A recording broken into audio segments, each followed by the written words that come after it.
Hi అండి. Pencil use చేయకుండా బటర్‌ఫ్లైని ఎప్పుడైనా డ్రా చేశారో లేదో కామెంట్ చేసేయండి.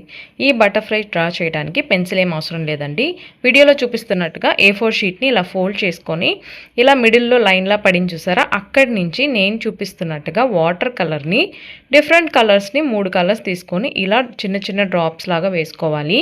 ఒక ఇలాగా స్ట్రైట్‌గా కాకుండా కొంచెం సైడ్‌కి డ్రాప్స్ వేసుకోవాలండి. లాస్ట్‌లో ఇలాగ సైడ్‌కి కూడా 2 డ్రాప్స్ పెట్టుకొని జాగ్రత్తగా A4 షీట్‌ని ఎలా అయితే ఫస్ట్ ఫోల్డ్ చేసామో అలాగే ఫోల్డ్ చేసి వీడియోలో చూపిస్తున్నట్టుగా ఫింగర్‌తోని ఇలా చక్కగా స్ట్రైట్‌గా కాకుండా సైడ్‌కి ఇలా మొత్తం స్ప్రెడ్ చేసేయాలన్నమాట. ఇలా ఎంత బాగా స్ప్రెడ్ చేస్తే బటర్‌ఫ్లై అనేది బాగా వస్తది.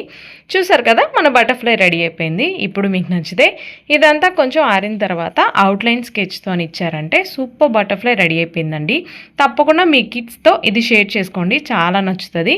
అలాగే లైక్ చేయండి. సబ్స్క్రైబ్ చేసుకోండి.